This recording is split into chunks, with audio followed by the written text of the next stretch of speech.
እንደተባለው ይሄ ድርጅት ከ20 ዓመት በፊት ራሱ ሬጂስተር ሲደረግ ሁለት ዓላማዎችን አካቶ ነው አርቲክል ኦፍ ኢንኮርፖሬሽንም ስንመሰርት አንድ የጣይቱን ሐውልት በአዲስ አበባ ማቆም፣ አንድ ደግሞ እዚህ ስደተኛው ልክ ቅድም እንዳልኩት ወጣቱን ልጆች የሚያስተምሩበት አዛውንቱ አንጋፋው የሚውሉበት ቦታ የሚያገኙበት ሳሊው ተዋናዩ ሙዚቀኛውም ደግሞ የራሱ የሆነ የኔ ነው የሚለው ቤት እንዲኖር አንድ ነገር ማድረግ አለብን። ስደቱ እስካላበቃ ድረስ ስደተኛው እዚህ እስከቆየ ድረስ አንድ ነገር ያስፈልገዋል የሚል ሁለቱን ነገሮች ይዘን ነበር የተነሳ ነው እና የጣይቱ ሐውልት አሁን የተነሳ ጥያቄ እየመሰላቸው የሚመለከቱን ወይም ማዳምጣቸው ሰዎች አሉኝ። በተለይ የዶክተር አብይ ስልጣን ላይ መምጣት እኔን አግኝቶ ወደ ሀገሬ እንድገባ የማድረግ ነገርና ጥሪው ሲመጣልኝ ሀገሬ ስገባ እሱን ስላወቅኩ እሱን ስላገኘው ወይም በሱ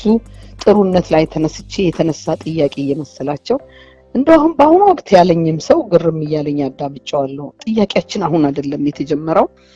ገና ወያኔ ሀደግ እያለ በነ አርከበ ጊዜ ቦታ ተፈቅዶልን ከሶስት ቦታ ጠቁሙ ተብለን 3 ቦታ ጠቁመን አንዱ ከቅዱስ ጊዮርጊስ ሐውልት ከሚኒሊክ ፊት ለፊት በቤተ ክርስቲያኗ እና በሚኒሊክ ባሻገር ያለ ቦታ አደባባይ፣ ሁለተኛው የራሷ ዘመናዊ ሆቴል የከፈተችበት ጣይቱ ሆቴል አጠገብ የነ ደጎል አደባባይ አካባቢ ፒያሳ ላይ ቢሆን፣ ሶስተኛው ደግሞ ፍንፍኔ የመጀመሪያ ፍንፍኔ ብላ የተመሰረተችባት የውሃዋ የፍሎሃ ቦታ ታች ሸራተን ኤሪያ ስላለች እሱ አካባቢ ቢሆን በሚል ሐሳብ አቅርበን ይሄ እንቅስቃሴ አንዴ ውጭ ጉዳይ አንዴ ቱሪዝም አንዴ ከነማ ሲንከባለል የቅንጅት እንቅስቃሴ መጥቶ በአገሪቷ ላይ ከፍተኛ የፖለቲካ መናጋት ደረሰ። የወያኔም ባህሪ ደግሞ ከቅንጅት በፊትና ከቅንጅት በኋላ በጣም የተለየ መልክ ኖረው እውነት ነው። ከዛ በኋላ መንግስትም ከኤምባሲም ጋር ግንኙነት መፍጠር አልተቻለም። እኛም አቆምን። ሁኔታውም የሚሆን አይደለም እና አሁን ዶክተር አብይም በመጣበት ሰዓት ያንኑ ጥያቄ ለሚመለከታቸው የቢሮ ክፍሎች አቅርበን ደግሞ ይሄን ጥያቄ ይዘን እንደ አገሬም ስገባ ይሄንን ሁኔታ ለማስፈጸም ነው አንዱ ዓላማዬ። በዛ መሰረት እዛ ሄጄ ያለው በእውነት ለመናገር በመንግስትም በኩል ጥያቄያችን ተቀባይነት አግኝቶ ቦታም ተሰጥቶን ተፈቅዶልንም ነበር። ነገር ግን በአገሪቷ ላይ ማንም ሰው እንደተመለከተው በጣም ከፍተኛ የግንዛቤ ችግር ኖሮ ጣይቱን በአንድ የብሔረሰብ ጎራ ውስጥ በመክተት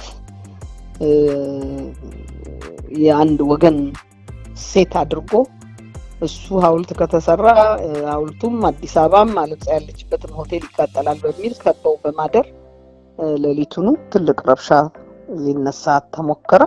በዛ የተነሳ እንግዲህ ይህ ነገር እስኪገባቸው ይህ ነገር ግንዛቤው የተሻለ እስከሚሆን እስቲ እንመልከት በሚል ነው የተውነው እና የትምህርትና የባህል ማዕከሉን ግን ተፈቅዶልን እንቅስቃሴ እንድናደርግ ጀምረናል።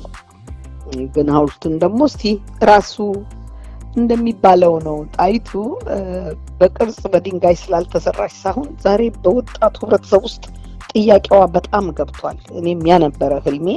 እንዴት ተደስቼ ነው የመጣሁት። ምክንያቱም ዛሬ ህዝብ ስብስብ ባለበት አጠገብ ጣይቱን የማያነሳ ወጣት የለም። በቃ ያ ነው የሷ ሐውልት እንጂ ጣይቱ እንኳን ለኢትዮጵያ ለመላው የጥቁር ዜጋ ገና ብዙ ቦታ መሰራት ያለባት ናት። በጣም እኛ ስላለችን አልገባችንም እንጂ እሷን አይነት ንግስት ብዙዎች አልተፈጠሩም በብዙ ዓለም ላይ። እሷ ሰው ዘመናዊ ኢንዱስትሪን በአገሯ ያስጀመረች ነች።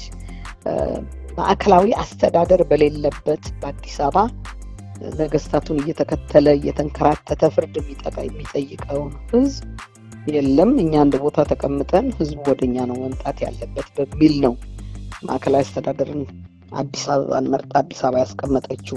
ያ አልነበረም ድሮ። አንዴ አንኮበር፣ አንዴ ጎንደር፣ አንዴ አክሱም ሲኬር ነው የኖረው ኢትዮጵያ መንግስት።